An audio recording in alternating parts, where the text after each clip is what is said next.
All right, this week on Playbook, we are looking at one of my favorite plays, but also one of the simplest plays in your playbook. And it's a play that taught me you don't have to throw the ball a long distance to get big plays.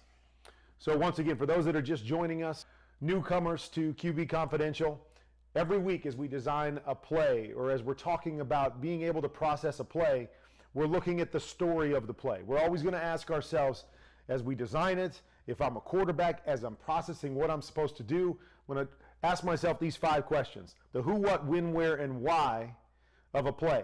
Who's my primary target? What defense defender are we attacking? When do we want to throw the different routes? What's the timing on it? Where's my biggest problem? And then why do we run the routes the way that we run them? The details in which we run them. All right, so this week we're looking at a play called combo. Notice up to this point we ran hitch and hiss.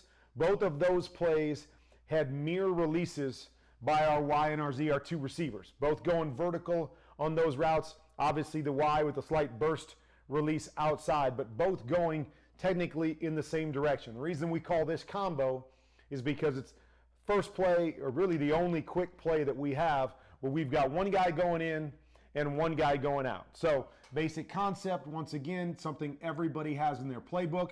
We're going to push up 5 yards vertical, and then we're going to run a regular slant. So through the first 5 yards, it's going to look just like hitch and hiss. We're giving the same appearance to this corner with that vertical release. And then when we hit that 5-yard mark, we're going to stick that outside foot in the ground, and we'll take a 45-degree angle back to the inside on that slant. Inside receiver, okay, it's going to start just like all the others. So we're going to start with that burst outside release. And now we're just going to, instead of pushing vertical, we are just going to take this to the flat. So just a flat slant combination again. What everybody has in their playbook, starting with the slant on the outside. Depth is extremely important. You know, one thing that we always want to do when we're attacking a defense is we want to force defenders to cover width and depth. Width and depth. If we only make them cover one of the two, we make their job a lot easier. So when we understand the zones and the responsibilities that they have, we want to try to get them to move either with depth or having to come up into a shallower portion of the field. And we also want them to have to go sideline to sideline. So we want to force them to cover width and depth. Okay, so we're pushing up 5 yards on the outside. I'm also a guy that always believes that you should release to leverage. So if we're running a slant, we're breaking to the inside. If this happened to be a press corner, I'm always encouraging my guys to hard release inside, and then you can push back out and create your width again, because we always talk about width and spacing being extremely important on all of these routes. You know, these routes are designed against zone coverages. Most of the routes I design are designed to beat zones because that's what you're going to see most of the time. And you can always make adjustments. As a play caller, there's a lot of different things you can do to attack man coverage. So we design plays to beat zone coverages, and then we will make the proper adjustments to be able to attack man coverage as well. But the idea is, hey, we want to win to leverage. I don't want my quarterback to ever see at the top of my route that I have lost leverage, that the corner's inside. I no longer can trust my receiver and let that ball go. So we're going to try to win with inside leverage. And then if I have to push back with width to create that spacing and timing, I will do that. But we want to win to leverage on that slant. Okay, once again, the key to most of these quick routes that we've run is that inside receiver. What is that inside receiver doing? And it's being able to give the appearance of something, but then being able to counter what you do. So on the other 2 routes, on hitch and hiss, we pushed outside with that Y, and then we pushed vertical, right? So it was outside, push vertical. So we get that Sam backer starting to realize, okay, when he pushes out, now he's going vertical. On this play, we're going to do just the opposite. We're going to push out in hopes that we get this guy to start thinking a little bit now, going, okay, every other time that he's done this, he's pushed vertical. Now we're going to push out, and we're just going to take off, and we're going to run away from him. We talked about it here. We're in a tight alignment, right? We're going to force that Sam linebacker to be inside of us. So we've already got an advantage. Now we're going to go and attack outside to gain even more of an advantage, because right off the bat, we are separating from this guy and we are forcing him to move. We talked about that, right? As a quarterback, what I want to see is movement by the defense. More movement I can get, the easier my read becomes. So we are going to force the issue right here and make that Sam backer move. A term that we always use on our flats: width and depth at the same time. Width and depth at the same time. We want to be able to move and not allow the defender to stay in a spot. So if I need to get 2 to 3 yards depth on this flat route, I am going to do it on the move. So this burst release, I'm both gaining width and depth here, so then I can separate at that point. And that width and depth, once again, it forces this guy to have to move quickly. If I'm not getting width right off the bat, so if I'm the Y and I push up to 2 or 3 yards and then break away, what I'm doing on that particular place is I'm not making this guy cover width and depth, right? He's going to sit here and only have to cover depth. He's going to wait for you to get to your spot, and then he's going to be able to match and run with you. And at the same time, he's holding off our slant read or throw to the outside. Thus, it is so important for us to want to run these flats with width and depth, get this guy moving so we can throw it behind them. All right, let's get to our 5 questions. Who's primary?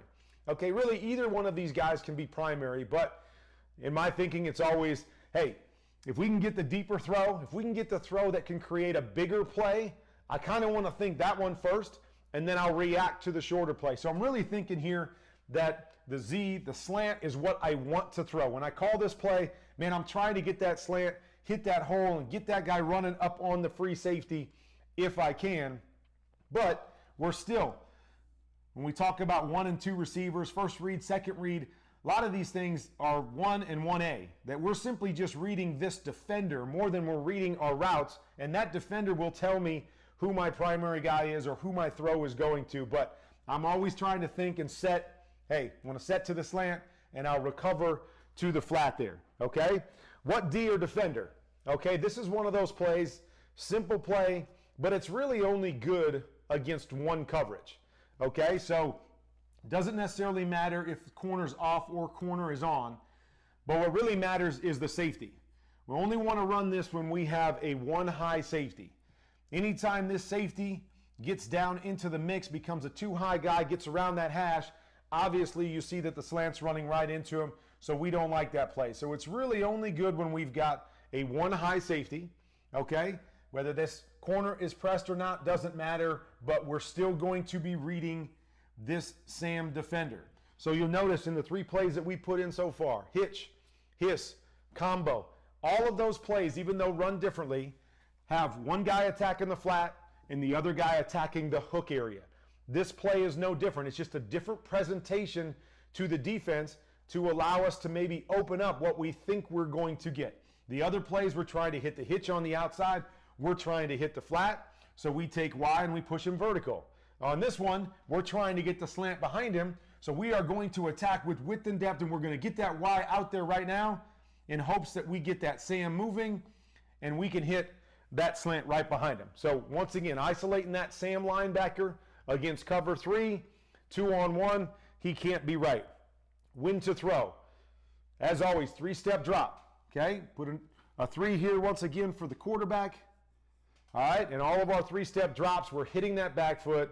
There is no hitching on that, hitting that back foot and letting it go. So whether you're throwing to the slant or the flat, it's a quick 3-step and get the ball out on time. Where's my biggest problem? Same idea, right? If we're attacking the same 2 areas on the field, we're attacking the same type of defenses, then obviously the same guy is going to be our biggest problem. So once again, we don't worry about the Sam. We are going to get one of those 2 guys based off of what the Sam linebacker does. So he doesn't become our biggest problem. Once again, the Mike linebacker becomes our biggest problem, or this next player inside the flat defender becomes our biggest problem. So Sam, width and depth, he chases after the flat. This Mike is taught to push into that next hole and try to take away the slant. So that's where it becomes so important, right? We got to throw it on time. Once that Sam gives a look off of that flat, we want to hit that right off his back ear and hit that slant so this Mike backer has no chance to react to it, and we can give our Z a chance to catch the ball and react to this free safety.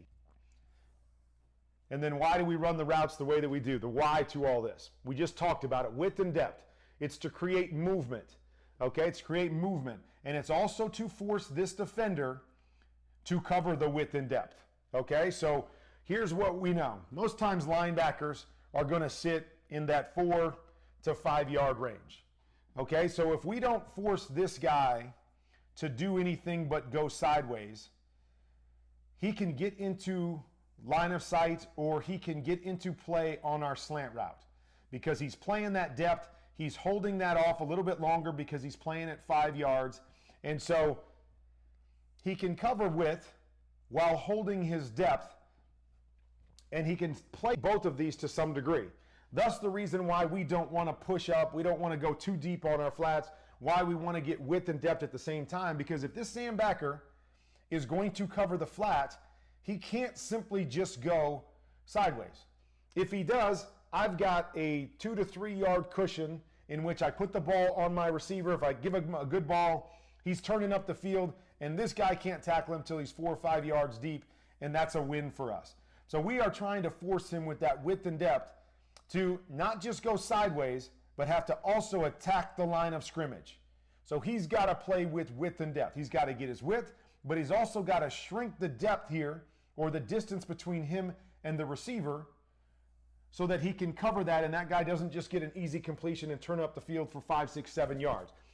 As we make him do that, right, now it creates a bigger window here back behind for our slant route there. Creates a bigger window. That's why not only is the width and depth of the Y important, but the depth of the Z is important. If we shorten this route here by our Z, and he comes off at 2 or 3 yards, once again, you see, right? He allows the Sam to play through this, and actually play both routes. The Z's probably going to get in there a little bit quicker, which brings him more into our biggest problem here. And we've created different kinds of issues for ourselves on that particular play. So depth is important. Always want to push up and get that 5 yards at least of depth, so we can force that Sam backer to have to play inside out on that particular play. Combo, simple concept, but if done right and thrown on time can lead to huge, huge plays. So you've noticed 3 different plays attacking the same zones on the field, but just different ways to do it. I've had a lot of people asking me, okay, those are all two receiver routes. Now I want to add a 3rd receiver to the mix on these quick plays. What do you do with that 3rd receiver? Well, that's what we're going to dive into next week on K-Dub's Playbook.